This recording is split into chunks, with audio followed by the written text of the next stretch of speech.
Making a selection can be make or break for your favorite NFL team on draft day. Entman and Coriat, now drafted by the Indianapolis Colts.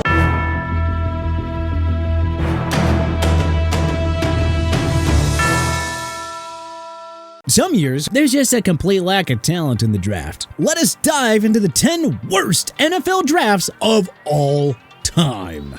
Number 10, 2009 NFL Draft. 2009 was a rough year for NFL general managers, as the draft was just loaded with landmines left, right, and center. Landmines! It was landmines. There were, of course, some notable players like first overall pick and longtime Detroit Lions quarterback Matthew Stafford, who, after winning a Super Bowl with the Rams, has put himself on the fringe of the NFL Hall of Fame discussion. And also there was Clay Matthews, who Green Bay took with the 26th overall pick. But apart from that, it also featured some pretty high-profile busts. And they started shortly after Detroit lucked out on taking Stafford, because second overall pick by the then St. Louis Rams, Jason Smith was out of the league within 3 seasons. He couldn't stay healthy, he couldn't perform. All in all, just a terrible NFL player. And he wasn't the only major bust in the top 5 either. Aaron Curry, the 4th overall pick by the Seattle Seahawks, was out of the NFL just 1 year after Smith, because, well, he completely failed to make any impact at the linebacker position. Oh, and lest we forget the Mark Sanchez experiment in New York. The Jets took him 5th overall, and yes, they made it to 2 AFC title games with him under center, but that was more in spite of Sanchez rather than because of him.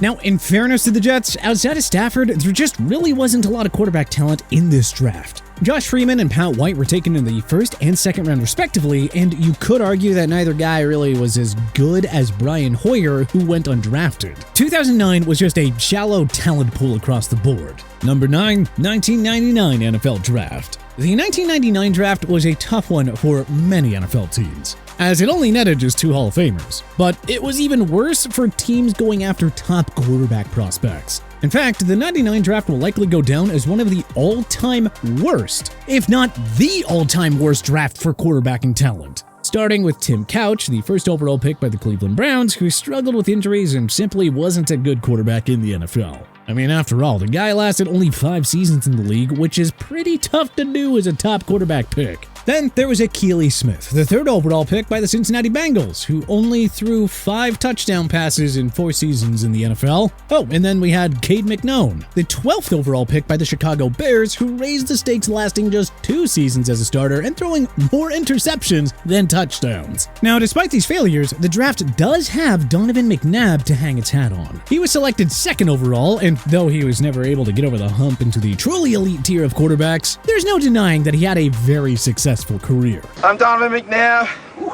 I play quarterback for the Philadelphia Eagles. You can too, if you start every day with a hearty breakfast from McDonald's. Number 8, 2002 NFL Draft. The 2002 NFL Draft did manage to produce stars like Ed Reed and Dwight Freeney, and of course, the 2nd overall pick Julius Peppers, who was a perennial Pro Bowler and one of the most feared pass rushers in the game for many years. But there were also some major busts at the top, enough to put it among the worst NFL drafts of all time, starting with the 1st overall pick by the Houston Texans, an expansion franchise. You see, Houston took quarterback David Carr out of Fresno, and he was promptly ambushed his rookie season, getting sacked an NFL record 76 times, something that it seems like he never fully recovered from, as he spent the rest of his career as a backup. And it wasn't much better for the Detroit Lions, as they took Joey Harrington 3rd overall, and he was far from consistent as a pro, and he was ultimately out of the NFL by 2009. Other high-profile disappointments include Mike Williams, which Buffalo made the mistake of taking 4th overall, and Ryan Sims, the 6th overall pick by the Kansas City Chiefs, as neither of these guys brought a shred of value to the teams that drafted them. Number 7, 1991 NFL Draft. Though the 1991 draft is notable for producing Brett Favre, one of the all-time great quarterbacks that the league has ever seen, when you look at the crop of prospects in totality, it was honestly one of the weaker drafts that we've seen. Russell Maryland was the 1st overall pick that year, taken by the Dallas Cowboys, and while he was a solid defensive tackle, he was far from a superstar, at least in terms of what you would expect from a number 1 overall pick. Second overall was Eric Turner, who unfortunately had a promising career cut short due to health issues. In aggregate, there were just 2 Hall of Famers in this class, the aforementioned Favre and cornerback Aeneas Williams, who wasn't taken until the 3rd round by the then Phoenix Cardinals. And of course, the Robo QB Todd Marinovich, who was taken by the then Los Angeles Raiders 24th overall, only to have his career promptly derailed in grandiose fashion by horrendous play and, unfortunately, struggles with drug addiction. Number 6, 2014 NFL Draft. While this draft included stars like Khalil Mack and Aaron Donald, taken 5th by the Raiders and 13th by the Rams respectively, it's also remembered for some pretty significant busts. In fact, the top 3 picks of this draft were all pretty rough. The first overall pick, Jadeveon Clowney, taken out of South Carolina by the Houston Texans, did show flashes of brilliance and had a pretty solid career. No doubt about that, but he really didn't make for the dynamic duo with J.J. Watt that the team was hoping for, and definitely not the model of consistency. Then it got worse fast. The Rams took left tackle Greg Robinson 2nd overall, who flopped in dramatic fashion. Then the Jaguars handcuffed themselves to quarterback purgatory for the next several years by taking Blake Bortles 3rd overall. The worst of the bunch, however, has to be the infamous Johnny Manziel, who was selected 22nd overall by the Cleveland Browns, and well, I think we all know how that story went. The Texas A&M star flamed out of the league in fantastic fashion, creating a huge distraction and embarrassment for an already embarrassing Cleveland front office. Number 5, 2000 NFL Draft. The 2000 NFL Draft had some high-profile players taken, like LeVar Arrington, Chris Samuels, and Jamal Lewis, all of which were Pro Bowlers and had solid NFL careers. But it lacked the true top-of-the-line talent, with the exception of its lone Hall of Famer Bears linebacker Brian Urlacher. Furthering its case as one of the worst drafts that the league has ever seen, there were some serious busts as well, headlined by the '99 Heisman Trophy winner running back Ron Dayne out of Wisconsin, who was a major disappointment for Giants fans as their 11th overall pick in the draft. There were also some notable flops early on. Courtney Brown, the 1st overall pick by the Cleveland Browns, failed to make any sort of significant impact due to injuries and was out of the NFL by 2005. Peter Warrick, the 4th overall pick by the Cincinnati Bengals, never lived up to his college hype, recording just 18 touchdowns in his career. Number 4, 1972 NFL Draft. The 1972 draft has long held the reputation for being one of the weakest draft classes that the NFL has ever seen. It lacked any real source of explosive talent and had very few players who made significant contributions, particularly to the team that drafted them. It started off on a bad foot with Walt Patulski getting selected with the top overall pick in the draft by the Buffalo Bills. I'm not sure what was more pathetic, that he only lasted 4 seasons in the NFL or that he totaled just 5 sacks. The 2nd and 3rd overall picks, Sherman White and Lionel Antoine, taken by the Bengals and Bears respectively, had better careers than Patulski, but far cries from the kind of star talent that one would hope for at that stage of the draft. Really, the only ones who got any sort of return on investment in the 72 draft were the Steelers, who had the good fortune of nabbing the only 2 Hall of Famers in the draft, running back Franco Harris and linebacker Jack Ham. But there is a legitimate argument there that their player development was the catalyst for those picks panning out. Number 3, 2007 NFL Draft. The 2007 draft is notorious for the failure of its top pick, Jamarcus Russell, considered one of the biggest busts in NFL history. The Raiders quarterback had zero work ethic and struggled to even maintain a healthy playing weight. He played just 3 seasons, throwing 18 touchdowns and 23 interceptions, in one of the worst careers that we have ever seen from a top draft pick. Hey, Jamarcus, hey, how's that DVD? Did you look at it? What did it look? He's like, oh, coach, all the plays. I'm good. It was a blank DVD. If you're going to call me a bust, like you say, put the biggest on that motherfucker, man.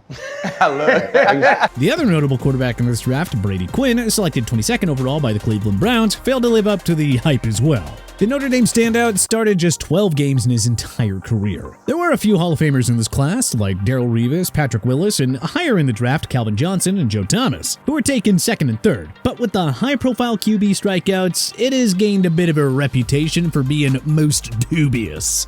Number 2, 2013 NFL Draft. The 2013 draft class was known for 2 things: a record 11 international players being taken, and its lack of impactful players. The draft got off to a bad start with Eric Fisher, the 1st overall pick made by the Kansas City Chiefs. The burly offensive tackle struggled early in his career and never became the dominant force that they expected, taking him as the top pick. It wasn't much better for the Jags, as they snagged Luke Joeckel 2nd overall, and he was out of the NFL by 2017. Worsening the case for this draft was the quarterbacks. E.J. Manuel was the only one taken in the first round at 16 and never amounted to anything as a legitimate starter. It isn't hyperbole to say that second-round pick Geno Smith was the best QB in this draft, and he spent most of his career as a backup. You know, only took him about a decade to become a consistent starter, but hey, I guess better late than never. Number 1, 1992 NFL Draft. Despite having rather high expectations heading into draft night, the 1992 NFL class is often cited as the worst in NFL history. For starters, it failed to produce any Hall of Famers, meaning it was completely devoid of the top-end talent that teams are after in the draft. The Colts bore the brunt of it, as they held the top 2 picks and swung and missed twice in dramatic fashion. Steve Entman was the first overall pick taken and landed in Indy, where he was plagued by injuries and played only 18 games for the Colts over 3 seasons. Quentin Coriat, their second overall pick, also struggled with injuries and inconsistency, managing just 4 sacks in his 6-year career. Even some of the success stories in that draft, like 4th overall pick Desmond Howard, failed to live up to the expectations coming out of college, where he was one of the top players in the nation. David Klingler was the first quarterback off the board, and being taken 6th overall by the Cincinnati Bengals ended up being another big-time bust from this draft. But hey, which NFL draft do you think was the worst of all time? Which ones do you think we got right? Which ones do you think we got wrong? Was there any that you would have included on our list? Let us know in the comment section below. If you like this video and learned a thing or two, clicking the like button helps out a ton. And hey, we appreciate it. If this is your first time coming around to TPS though, well, subscribing's a great idea because we put out videos like this every single day. But as always, thanks for watching and we'll see you guys next time.